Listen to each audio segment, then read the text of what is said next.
नमस्कारम to all, welcome to Manas Institute. आज हम देखने वाले हैं गुडसेट 2023 का पेपर सॉल्यूशन। मैं हूं मनन सर। शुरू करते हैं। पहला क्वेश्चन है, विच of the following compound does not give Cannizzaro reaction. तो अब देखो यहाँ पर एक बात सोचने वाली है कि कैनिजारो रिएक्शन जो है वो वही कंपाउंड दे सकते हैं जिनमें के अल्फा हाइड्रोजन प्रेजेंट ना हो। तो हमें जो ऑप्शन दिए गए हैं उसमें हमें चेक करना है कि अल्फा हाइड्रोजन किस में नहीं है। अब वो जो ना हो वो तो कैनिजारो दे देंगे, लेकिन जिसमें अल्फा हाइड्रोजन प्रेजेंट होगा वो कैनिजारो रिएक्शन नहीं दे पाएंगे।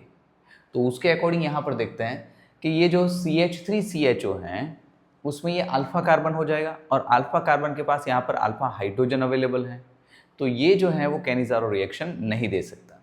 लेकिन अगर हम यहाँ पर PHCHO मतलब कि बेंजाल्डिहाइड की अगर बात कर ले तो यहाँ पर बेंजीन के ऊपर जब CHO है उसको ऐसा सोचा जा सकता है जिसमें ये वाला जो कार्बन है वो अल्फा कार्बन हो जाएगा और अल्फा कार्बन के ऊपर यहाँ पर अल्फा हाइड्रोजन नहीं है, मतलब यहाँ पर अल्फा हाइड्रोजन नहीं है तो ये तो कैनिजारो रिएक्शन दे देगा। फिर नेक्स्ट, तो यहाँ पे जो है पहले तो आंसर डी हो जाएगा।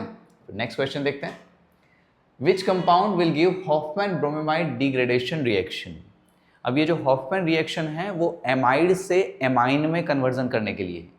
तो यहाँ पर जो गिवन ऑप्शंस हैं उसमें जब देखेंगे तो ये नाइट्रो ग्रुप है, यहाँ पर एमाइन ग्रुप है, यहाँ पर CH2NH2 मतलब ये भी एमाइन है। सिर्फ एक ही केस ऐसा है जिसमें के एमाइड दे रखा है, तो ये एमाइड वाला ऑप्शन जो है वो सही होगा, ऑप्शन बी सही है। इसके अकॉर्डिंग रिएक्शन भी आप समझ सकते हो, जैसे ये जो है वो AR, फिर यहाँ पर C double bond O NH2 मतलब ये एमाइड है और उसमें से एमाइन बन रहा है। तो ये पर्टिकुलर हॉफमैन रिएक्शन जो है वो convert primary amides to primary amines with one less carbon atom. तो उसके अकॉर्डिंग सोचेंगे तो ऑप्शन बी सही हो जाएगा। Next, benzene diazonium chloride reacts with phenol in basic medium to give product, how many sigma and pi bonds are present in the product. इसको समझने के लिए पूरी रिएक्शन देखेंगे। तो यहाँ पर ये रिएक्शन है, ये जो रिएक्शन है उसमें बेंजीन डाइज़ोनियम क्लोराइड जो था इसकी फिनॉल के साथ रिएक्शन हो गई। बेसिक मीडियम में रिएक्शन हुई तो यहाँ पर से H एंड Cl चले जाएंगे इस तरीके से और ये मिलेगा। अब ये जो प्रोडक्ट है ये ऑरेंज डाई होती है, ये ऑरेंज कलर की डाई है। अब इसी के अंदर number of sigma and pi bond कैसे काउंट करेंगे तो यहाँ पर देखते हैं। यहाँ पर जब इस तरीके से स्ट्रक्चर है तो इसमें कार्बन कार्बन के बीच में सिग्मा बॉन्ड कितने हैं, पाई बॉन्ड कितने हैं, सेम वे ऐसे जब काउंट करते जाएंगे तो नंबर ऑफ सिग्मा बॉन्ड जो है वो 26, नंबर ऑफ पाई बॉन्ड जो है वो 7 आ जाएंगे। यहाँ पर एक चीज़ बहुत इंपॉर्टेंट है जो नोट करने जैसी है, जब हम बेंजीन डाइज़ोनियम क्लोराइड की बात कर रहे हैं तो नाइट्रोजन नाइट्रोजन के बीच में 3 बॉन्ड आ रहे हैं और जब उसी में से ऑरेंज डाई वाली प्रोडक्ट की बात करते हैं तो उसके अंदर नाइट्रोजन नाइट्रोजन के बीच में 2 बॉन्ड आ रहे हैं। ये बात अच्छे से मार्क कर लेना। तो ऑप्शन ए जो है वो सही होगा। फिर नेक्स्ट देखते हैं, methylamine reacts with HNO2 to form. अब मिथाइलएमाइन मतलब CH3NH2, उसकी HNO2 के साथ की रिएक्शन की बात हो रही है। HNO2 होता है नाइट्रस एसिड। अब ये जो है इसके साथ की रिएक्शन अगर की जाए, अगर स्पेसिफिक टेम्परेचर वगैरह पे हम वर्क कर रहे हैं तो हमें एक अनस्टेबल कंपाउंड मिल जाता है जो कि हैं जैसे डाइज़ोनियम हैलाइड वाला सॉल्ट। अब वो जो सॉल्ट है वो तो अनस्टेबल है, तो उसमें से जब सिंपल पानी के साथ रिएक्शन हो जाएगी तो उसके अकॉर्डिंग हमें मिल जाएगा अल्कोहल। तो उसी को अगर चेक करते जाए तो यहाँ पे ऑप्शन सी जो है उसमें अल्कोहल दे रखा था तो एक वही सही हो सकता था।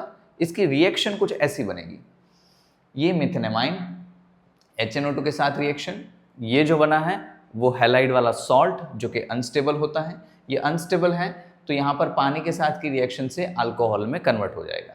ये अल्कोहल जो है वो मिथेनॉल होगा, नाइट्रोजन गैस एंड HCl यहाँ पर बाहर निकलेंगे, तो यहाँ पर मिथेनॉल बन गया और ऑप्शन सी जो है वो सही हो गया। Next, which statement is not correct for glucose.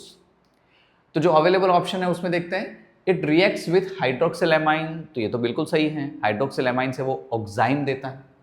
Second, when heated with HI it gives normal hexane, ये भी सही है। इट इज आल्डोहेक्सोज, एल्डिहाइड ग्रुप है और 6 कार्बन के रिलेटेड तो आल्डोहेक्सोज, वो भी सही है। डी ऑप्शन है, इट कंटेन्स फ्यूरानोज स्ट्रक्चर, ये बात गलत हो जाएगी। फ्यूरानो स्ट्रक्चर जो है वो तो फ्रुक्टोज में मिलता है, यहाँ पर तो नहीं मिल रहा। तो उसके अकॉर्डिंग अगर देखा जाए तो ऑप्शन डी जो है वो सही होगा, क्योंकि ये जो है वो सही नहीं है। ये पर्टिकुलर डी ऑप्शन जो है वो सही नहीं है। ग्लूकोज के अंदर हमें पायरेनोज सर्कल मिलता है, मतलब इस टाइप का स्ट्रक्चर होगा, जबकि ये फ्यूरान टाइप का स्ट्रक्चर कुछ ऐसा होता है जो ग्लूकोज में अवेलेबल नहीं है।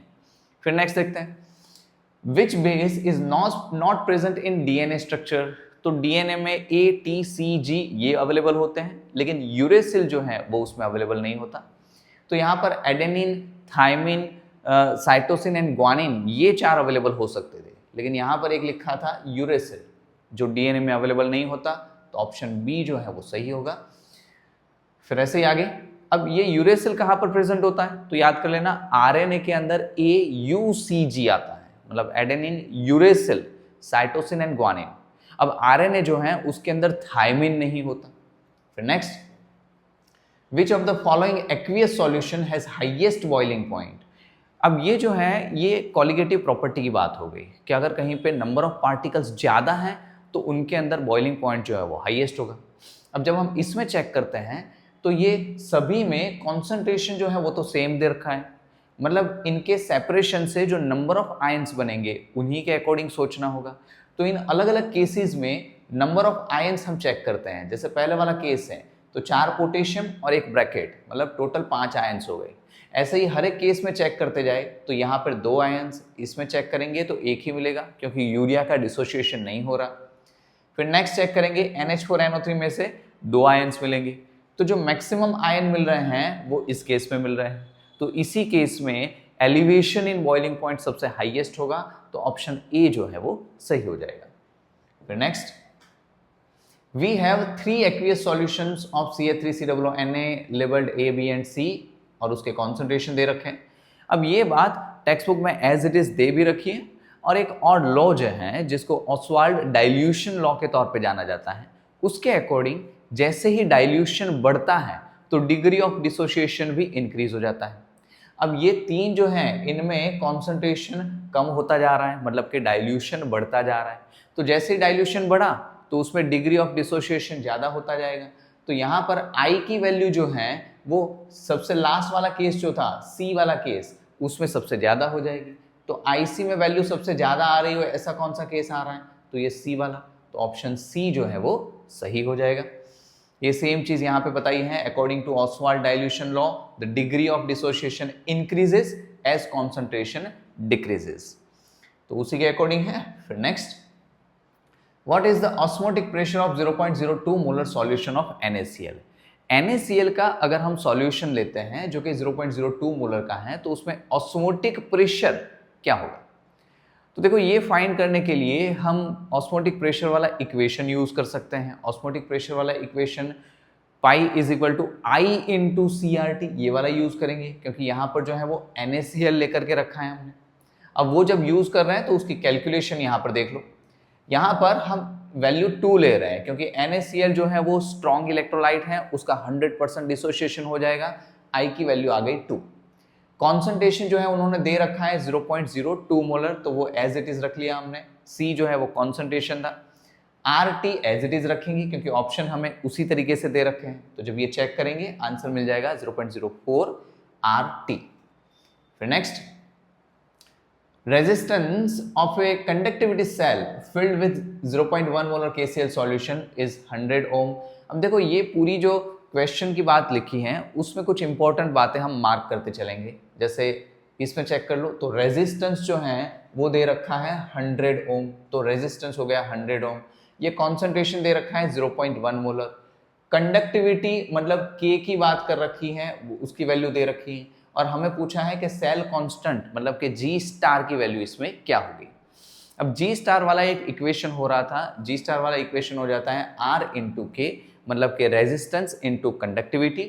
अब ये जो है R की वैल्यू हमें दे रखी थी जो कि ओम में थी, K की वैल्यू दे रखी थी 1.29 सीमेंस पर मीटर। अब ध्यान से देखना, ऑप्शन सारे के सारे जो है वो पर सेंटीमीटर में, कुछ पर सेंटीमीटर में और यहाँ पर कुछ पर मीटर में दे रखे थे। तो अब उसके अकॉर्डिंग जब चेक किया जाए तो सेंटीमीटर और मीटर दोनों की रिगार्डिंग हमें आंसर की जरूरत पड़ेगी। हम यहाँ पर देखते हैं कि ये ओम और सीमेंस ऑपोजिट यूनिट्स हैं, वो कैंसिल आउट हो जाएंगे।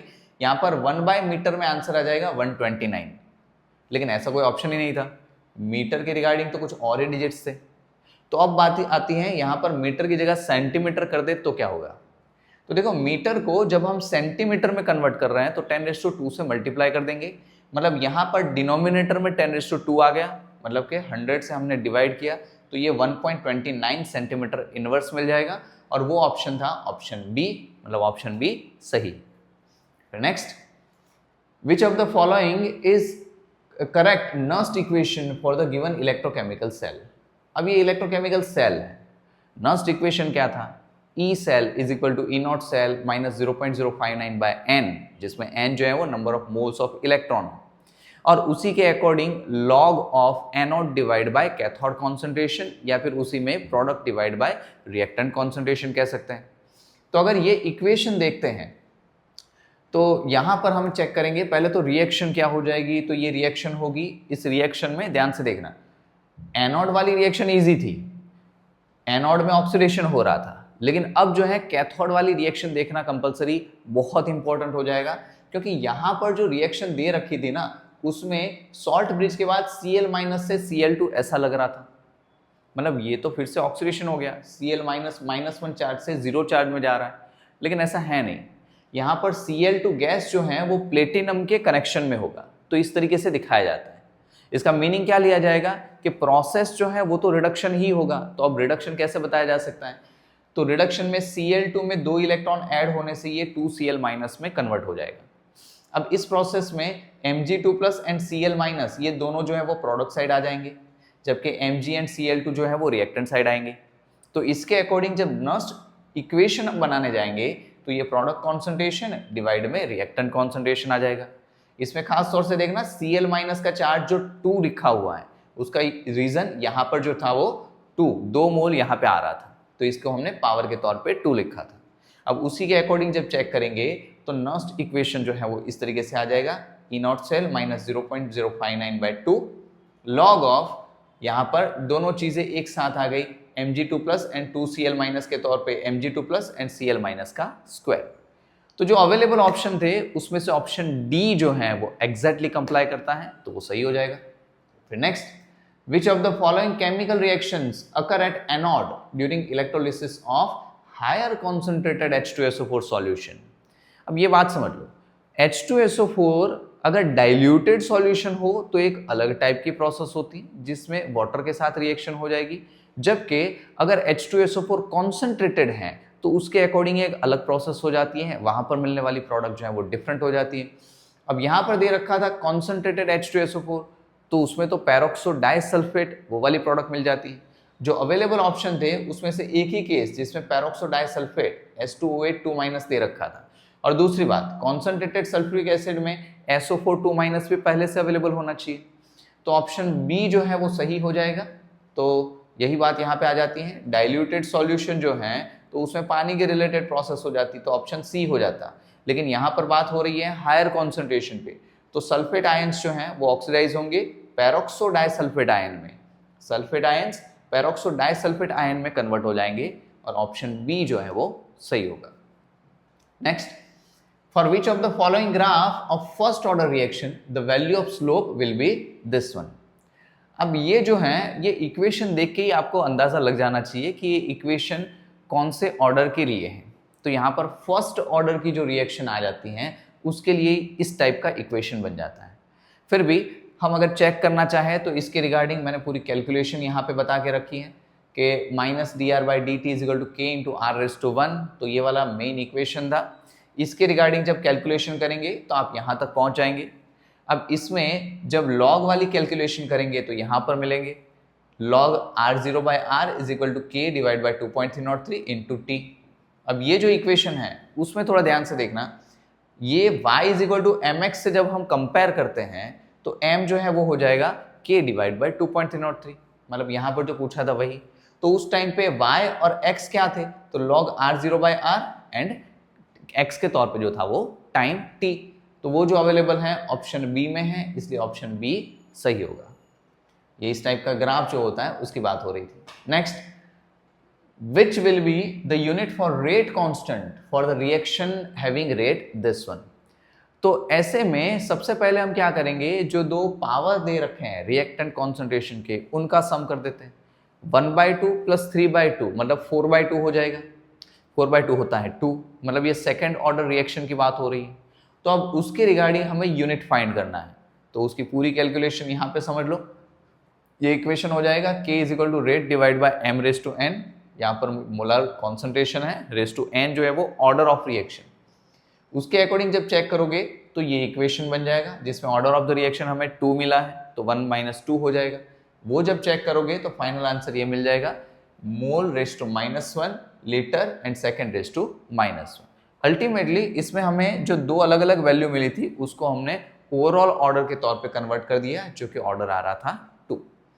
फिर next, a reaction is first order in terms of A and second order in terms of B। ये चीज पहले से दे रखी है कि A के रिगार्डिंग फर्स्ट ऑर्डर, B के रिगार्डिंग सेकेंड ऑर्डर। अब बता रहे हैं what will be the rate of reaction if concentration of B is increased 2 times। अगर B का जो concentration है वो 2 टाइम इंक्रीज कर देते हैं हम, तो रेट क्या हो जाएगा। तो इसको समझने के लिए एक इक्वेशन देख लो, ये देखो रेट जो है वो K इंटू A⁻1 और 2B⁻2, हमने B जो था उसका कॉन्सेंट्रेशन ट्वाइस कर दिया है। अब क्वेश्चन में पहले से बताया था कि ये B के रिगार्डिंग सेकेंड ऑर्डर है, तो 2⁻2 करेंगे मिल जाएगा 4, तो ये 4 मल्टीप्लाई बाई ये आ जाएगा। तो यहाँ पर जो है रिएक्शन 4 गुना रेट से आगे बढ़ने लगेगी, ऑप्शन बी जो है वो सही हो जाएगा, रिएक्शन एक्सेलरेट होगी 4 गुना रेट से। Next, mention percentage of Ag in German silver alloy. तो ये जो देखो जर्मन सिल्वर जो है ना उसमें सिल्वर होता ही नहीं, तो अब परसेंटेज की बात कर रखी है, उसमें पहला ही ऑप्शन है 0.0%, और वही सही है क्योंकि जर्मन सिल्वर में कौन कौन से मेटल्स प्रेजेंट हैं, तो उसमें आ जाता है Ni, Cu एंड Zn। वही चीज़ यहाँ पे आ जाती है, कॉपर, जिंक एंड निकल उसमें प्रेजेंट होते हैं स्पेसिफिक इस परसेंटेज में। आपको ये परसेंटेज याद रखने की जरूरत नहीं है, लेकिन ये 3 अवेलेबल होते हैं, उसमें सिल्वर तो होता ही नहीं है, तो आंसर ए जो है वो सही हो जाएगा। फिर next, when alkaline KMnO4 is treated with Ki, iodide ion is oxidised to. अब देखो यहाँ पर अल्कलाइन मीडियम की बात कर रखी है, अल्कलाइन मीडियम में जब ये रिएक्शन होती है तो कन्वर्जन में हो जाता है IO3-। यहाँ पर एक बात ध्यान से देखना, अगर यही चीज एसिडिक मीडियम में हो जाती, यही रिएक्शन एसिडिक मीडियम में होती, तो इसमें जो आंसर आ जाता वो I2 आ जाता, मतलब I2 जो है उसमें से I- से I2 में कन्वर्जन हो जाता।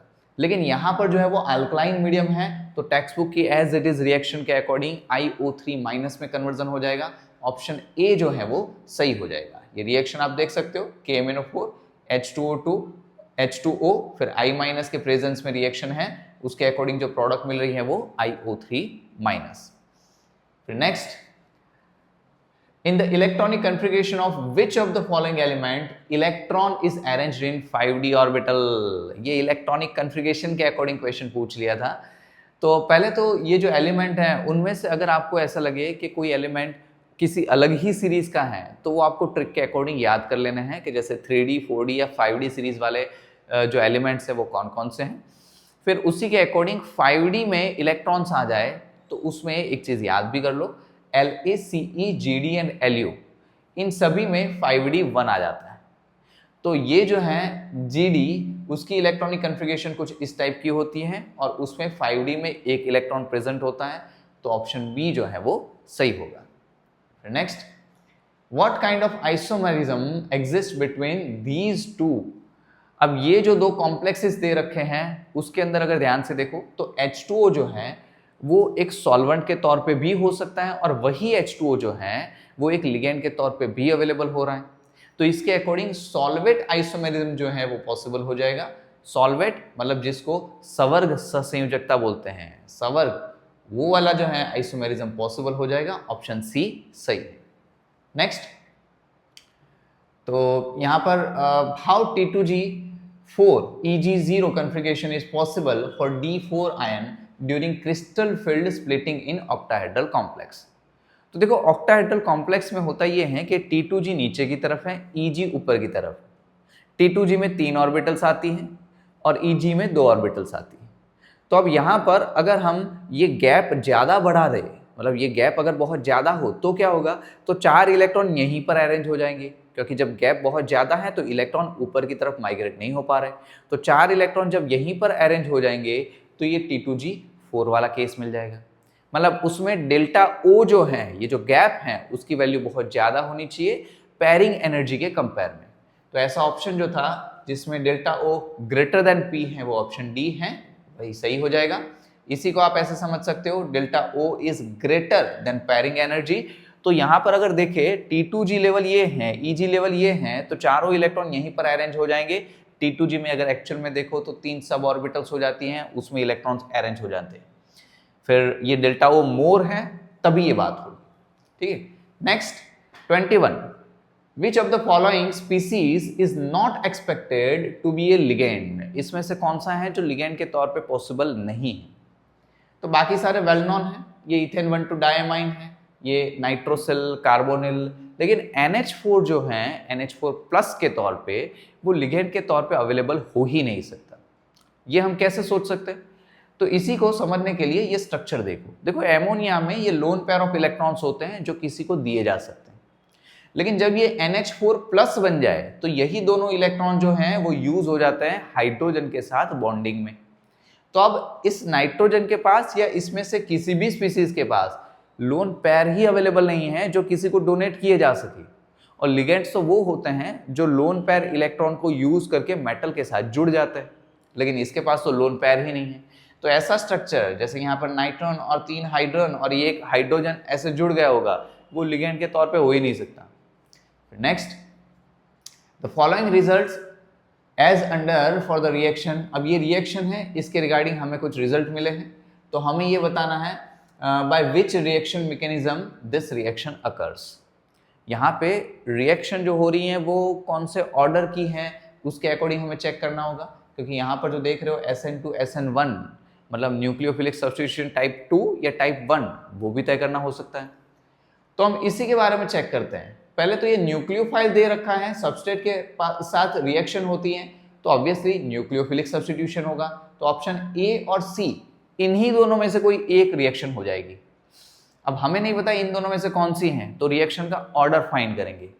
ऑर्डर कैसे फाइंड करेंगे? तो एक्सपेरिमेंट 1 से 2 में और 1 से 3 में क्या चेंजेस हो रहा है वो चेक करते हैं। अब इसको समझने के लिए आप इसमें से इसमें चेक कर लो, तो यहाँ पर जो सबस्ट्रेट है उसका कॉन्सेंट्रेशन डबल कर दिया, न्यूक्लियोफाइल का एज इट इज रखा है। उस टाइम पे ये जो रेट है वो कितना हो रहा है? तो 2 गुना हो रहा है। मतलब ये जो सबस्ट्रेट है उसकी पावर 1 होनी चाहिए, उसके रिगार्डिंग जो ऑर्डर है उसकी वैल्यू 1 होनी चाहिए।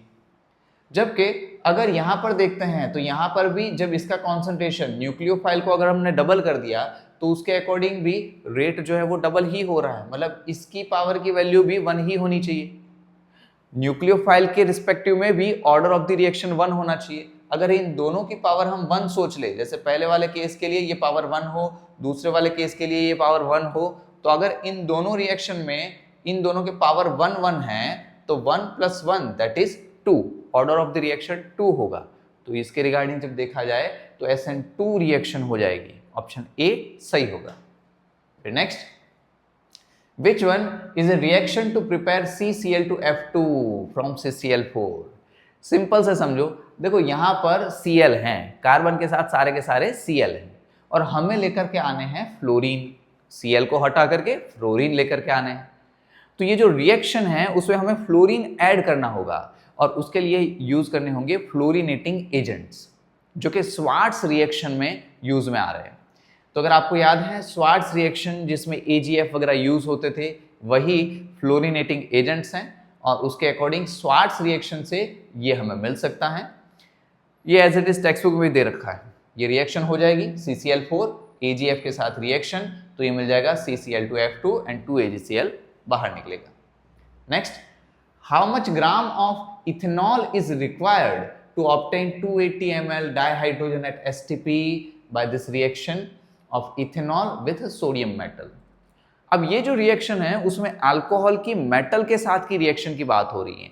ये जो अल्कोहल है उस टाइम पे वो एसिड के जैसे बिहेव करेगा, और मेटल जो है वो बेस के जैसे। तो उसके अकॉर्डिंग अगर रिएक्शन समझते हैं तो ये हुआ एसिड, ये हुआ बेस, हाइड्रोजन निकलेगा, सोडियम यहाँ पर अटैच हो जाएगा। ये सोडियम जो है यहाँ पर अटैच होकर के कुछ ऐसे बना देगा, हाइड्रोजन बाहर निकल के क्या बनाएगा, तो 1 मोल ऑफ H2। तो अगर ऐसी रिएक्शन हम समझते हैं, ये जो रिएक्शन है उसमें 2 मोल और इथेनॉल का मोलर मास है 46 ग्राम, तो इतने ग्राम इथेनॉल यूज करने से हमें इतने ml हाइड्रोजन मिला है। अब हम ये सोच रहे हैं कि ये इतने ml हाइड्रोजन लेने के लिए अगर इतने ग्राम इथेनॉल की जरूरत थी, तो अगर हमें 280 ml हाइड्रोजन चाहिए तो उसके लिए इथेनॉल कितना लेना होगा, तो वो जब कैलकुलेट करोगे 1.15 ग्राम ऑफ इथेनॉल, मतलब कि ऑप्शन ए जो है वो सही होगा। वैसे next, which product is obtained between reaction CH3ONA and CH3 thrice CBr। तो अब ये जो हैं ये RONA के जैसे हैं और ये जो है वो RX के जैसे हैं। तो ये जो है वो टर्शरी RX हैं। जब टर्शरी RX होता है तो उसके अकॉर्डिंग प्रोसेस हो जाती है एलिमिनेशन, और उसके अकॉर्डिंग जब प्रोडक्ट मिलेगी तो हमें अल्किन मिल जाएगा। तो जो अवेलेबल ऑप्शन थे उसमें से सी वाला ऑप्शन ओनली अल्किन, ये सही हो जाएगा।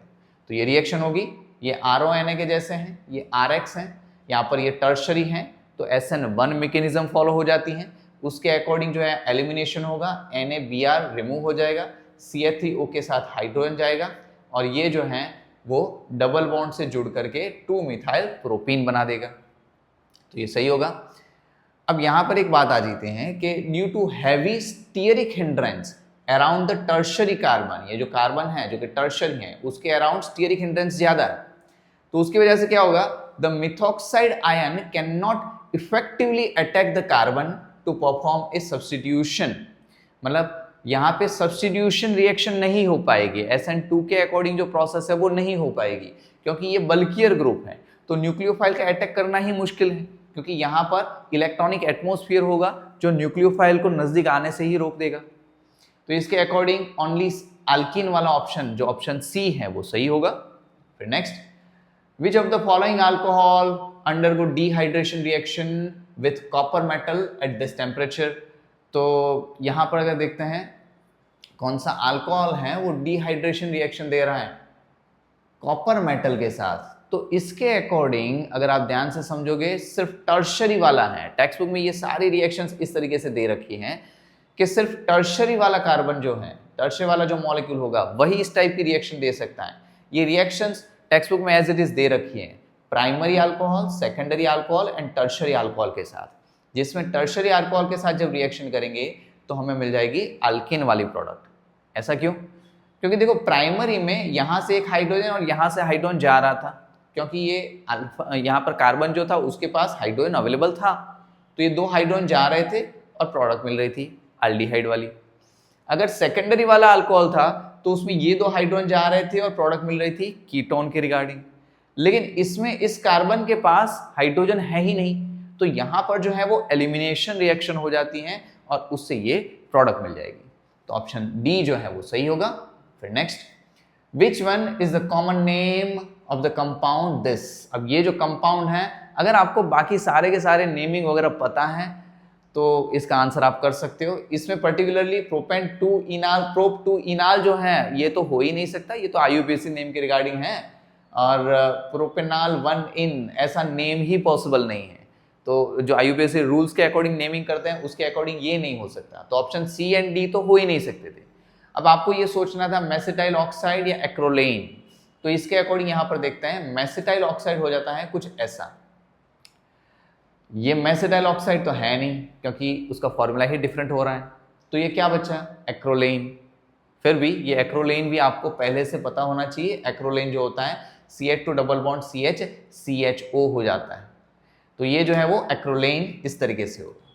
फिर next, what is the correct order of acidity of compound 1, 2 and 3। और ये जो कंपाउंड है वो यहाँ पे दे रखे हैं। सबसे पहले इन्हीं के स्ट्रक्चर्स हम देखते हैं, तो ये स्ट्रक्चर हो जाएंगे कुछ इस तरीके से। अब इसमें ध्यान से देखोगे तो ये इलेक्ट्रॉन विड्रॉइंग ग्रुप है, तो ये H को निकालना आसान हो जाएगा, जबकि यहाँ पर इलेक्ट्रॉन डोनेटिंग ग्रुप है, तो यहाँ पर H और ऑक्सीजन के बीच का जो बॉन्ड है वो स्ट्रॉन्ग हो जाएगा। अब H को निकालना मुश्किल हो जाएगा, आसान नहीं रहेगा, और ये जो है इनके बीच में आ जाएगा। मतलब जो अवेलेबल ऑप्शन था उसमें से ऑप्शन बी जो है वो सही हो जाएगा कि सबसे ज़्यादा एसिडिक कौन बनेगा, तो 1 वाला 1 नंबर के दे रखा था 4 नाइट्रोबेंजोइक एसिड, इसमें से हाइड्रोजन निकालना सबसे आसान होगा, ये सबसे एसिडिक हो जाएगा। और ऐसे ही सबसे वीक वाला कौन सा हो जाएगा, तो ये वाला, क्योंकि यहाँ पर ऑक्सीजन हाइड्रोजन के बीच का बॉन्ड जो है वो स्ट्रांग हो गया है, इसने जब इलेक्ट्रॉन दिए तो इंडक्टिव इफेक्ट की वजह से ये बॉन्ड स्ट्रांग हो जाएगा, हाइड्रोजन को निकालना मुश्किल हो जाएगा। तो ये इतने क्वेश्चन जो थे वो 2023 के पेपर में थे, जो कि अभी के सिलेबस